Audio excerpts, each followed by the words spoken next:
was a great game for the Raptors, an unfortunate situation here. This video is circulated, rightfully so, on social media. A fan inexplicably, visibly pushing Kyle Lowry when he came back in complaining. I think a lot of people thought maybe that it was because of a foul call, then eventually realized it was because of this fan. And then at the podium, clearly for good reason, Kyle Lowry was asked about the incident with the fan here at Oracle. As for that fan, there's no place in him for that. You know, he had no reason to touch me. He had no reason to reach over 2 seats and then say some vulgar language to me. There's no place for people like that in our league. And you know, hopefully he never comes back to an NBA game. Go ahead on the right side. So, yeah. I believe he was escorted out. I did see a video where they escort him out. Let me go first, because there's 2 answers. Kyle is absolutely right. There's no place for that. And the other answer is it wasn't a push. It was a touch, but it wasn't a push. You want to go push? Remember Ron Artest and the Pistons? That we don't need stuff like that. But Kyle's absolutely right. I mean, the fan. Listen, you know, the fans do what they do. They say what they say. Stopping the fans from saying what they are going to say, that's never going to happen in any sport, in any arena. So we can cancel trying to, you know, get fans to be quiet. This is what they do. Let me tell you something. My man down there, he knows in Sacramento, they said some stuff I can't repeat on TV. But as a player, that's what I want. I want to make you shut the hell up. I mean, but again, Kyle Lowry's right. We don't need stuff like that. But again, from a guy that's a bully, I'm not worried about no push like that. I'm just going to look at you and go, okay, and then just come down and shoot a 3 and then look at you and then blow a kiss to your wife. That's what I would do. I'm not going to complain about it, because guess what's going to happen now? It's going to go viral, and that's going to be the focal point for the next 2 days. And we don't want that to be the focal point. To be fair, only somebody completely insane would push you if you jumped in the crowd. I've been pushed in Sacramento. To be fair, I don't know what fan is touching you. He was about to get beat up at the bus one time by a bunch of people, but I ain't going to say that. Who that was, though. Let me say it. Do tell. Samaki Walker again? No. We had a fight one time with Sacramento, Doug and Rick, and then it spilled in the back, and I'm fighting with security. I'm fighting with Vlade. Somebody hit me with a Louis Vuitton purse. I ain't gonna say no names, Jackie Christie. And she was beating him up. And that's the only Shaq was fighting the dudes. Listen, Shaq throwing punches, and then she going, ow, I heard him, ow. So look, I don't know what that got to do. So look, go ahead, voice of reason. But hold on. Voice of reason, yes. See, Reb coming in the back, he my man, we not gonna fight. So we do like this fake tussle. Yeah. And, you know, he whispered in there, Jackie Christie just whooped your ass. Shout out to Jackie. But I agree. I will say this. The arrogance and the ignorance of that fan to think that Kyle Lowry shouldn't invade his space. That's what I got out of it more than anything. The arrogance and the ignorance of it. Like, what are you doing over here when you're here watching the game is just appalling. And so I agree with Kyle on that part. I understand what Shaq's saying for sure. You know, Jackie Christie did hit you in the head with the purse, but you know, and he noticed it happened to be a Louis purse. But that nice was purse too. That was $5,000 purse. Arrogant and ignorance at its premier display right there. And to be fair, most fans, I'm sure the 3 of you have encountered, normally, especially down in that area, handle themselves well, and sometimes you got to fall into the stands. And even in opposing arenas, they're not going to treat you that way. But that's the thing about our game that I love so much and I appreciate, is that this is the only sport.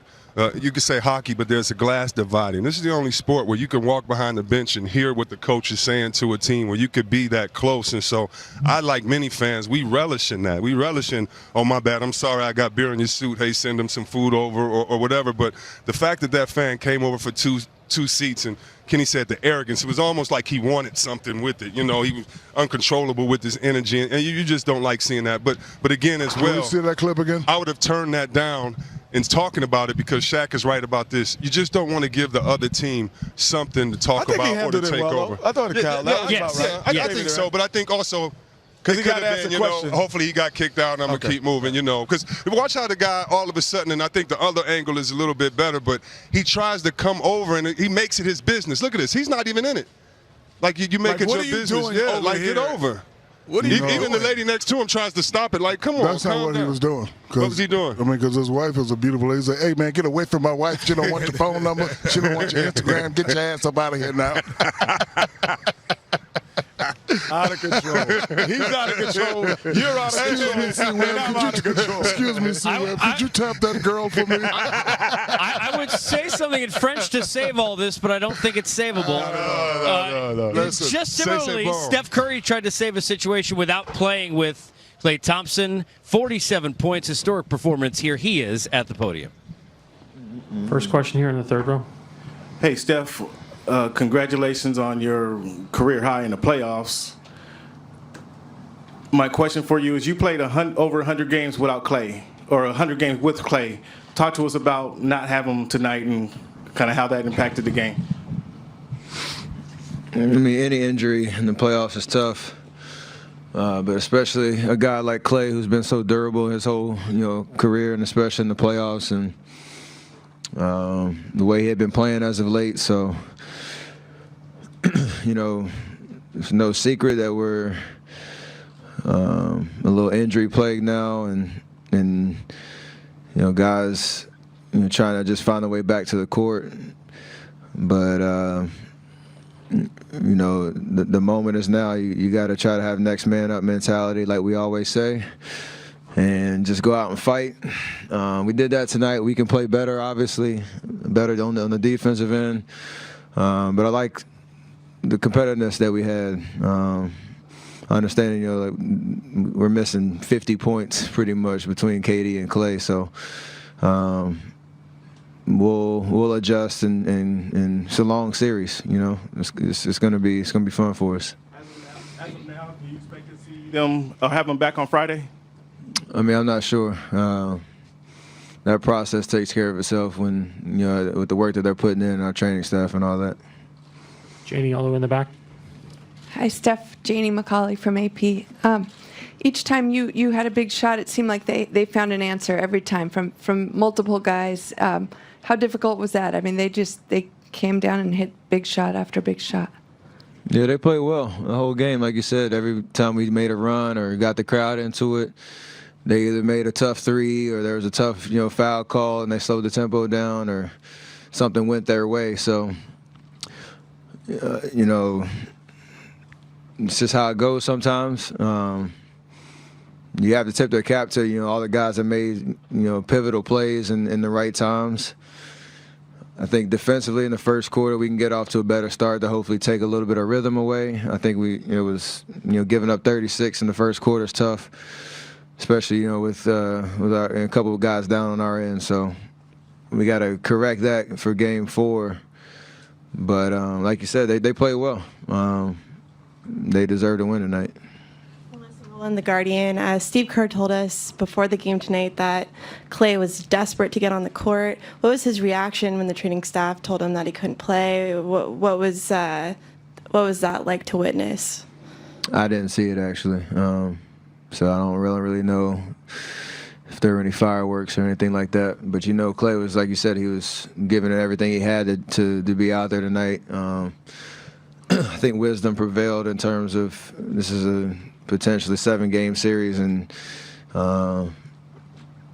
you'd like to take advantage of tonight, but his overall health is important in terms of not taking away the rest of his of the series with something catastrophic happening. So hopefully he's back for Game 4. Bill, second row and right. Hey, Steph. Phil Barber, Santa Rosa Press Democrat. With Klay out, it looked like you were pretty aggressive right from the start. Did you have a little extra sense of urgency in terms of scoring as opposed to times when maybe you would distribute if you had all of your pieces on the floor? For sure. Yeah. I'll ask a follow-up. It looked like they had very physical defense against you. I know you're used to that, especially in the playoffs. Anything different that they were doing? Were they any more physical than you're accustomed to? Not really. After 2 games, you start to get a feel of what's available on that end of the floor. Just trying to make the right reads, and for the most part, not even myself, just we were aggressive getting into the paint and swinging the ball. We were a little rushed early, but we were just trying to create good offense. And I think this is the third game in a row we scored 109. It's just a matter of our defense. And we can't fall into the trap of thinking, offense alone is going to win us, another championship, or letting that end of the floor affect our defense. And that'll be the biggest adjustment for us game 4, all across the board. In the center? C.J. Peterson, San Francisco Examiner, right back here. Steph, right here. In game 2, you guys got a pretty, good breakout game from DeMarcus. But tonight you kind of seemed to have a little bit of regression. Kind of got exploited defensively in the block. Only was 1 for 7 from the floor. What did you see from his game, and what would you like to see him do differently moving forward in game 4 and beyond?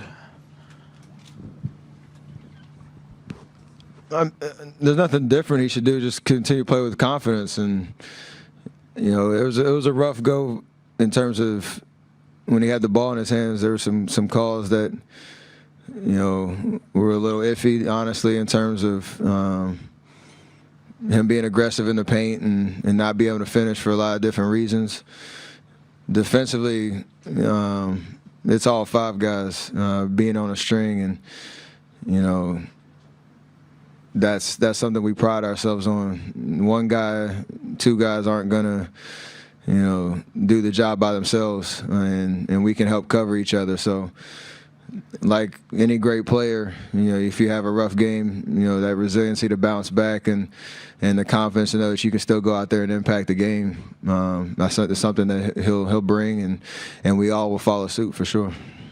Mark here in the front. Hey, Steph, Mark Medina, Bay Area News Group. Not only did you have a lot of points tonight, but it looked like you're involved with a lot of hustle plays. I was wondering if you could take us through your approach with that. Just competitiveness and trying to play till the buzzer. It's the finals, whatever you try to do to win the game. So nothing special, to be honest. It's just trying to make the right play. Give everything you got, sacrifice your body when you have the opportunity. There are guys on our team to do that on a nightly basis. Tonight just happened to be in a losing effort. So got to keep that same mentality and just play a full 48 like we're accustomed to doing. We'll do last 3 in the back corner, Mark, and then over here. Josh Lewenberg, TSN. Steph, you saw a lot of Fred VanVleet in the second half tonight, as well as in the series and in the regular season meeting. What does he do defensively to challenge you?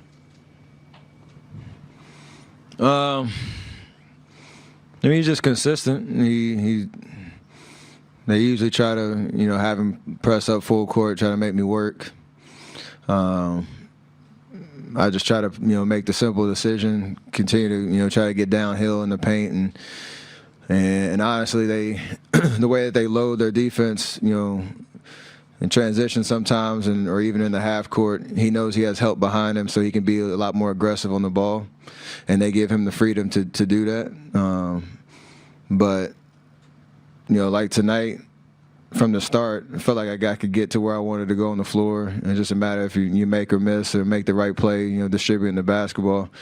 And that'll continue the rest of the series. So I know they got bodies that they can throw at me, whether it's him, Danny Green, Kyle Lowry at times, and they have help, behind them. Just got to be aggressive like I've been, try to make the right play, and we live with the shots that I take. Mark in the third row. Steph, Mark Schwartz, ESPN. Kyle Lowry seems to be a barometer for how the Raptors play. In what sense was that true tonight and in this series? He's such a smart basketball player, and he controls a lot of the pace for them. Nights where he gets it going scoring-wise, he can make it tough on you because they do have a lot of weapons around, and they like to space the floor. He has the ball in his hands a lot as a distributor, but when he can turn it on, putting the ball in the basket, it's just, that much tougher. So, he made shots tonight, and you tip your cap to him because, he was willing to take them. And we just got to know where he is on the floor, just be able to, use length and send bodies at him, make him try to play in the crowd. But I think historically speaking in the playoffs, when he plays well, they usually go. And we got to do something about it. Last question on standing on the Steph left. Jelu from the World Journal. Coach mentioned that you guys work very hard in the fourth quarter, even though they got a big lead. You guys, forced the turnover and got rebounds. How proud are you of you guys tonight?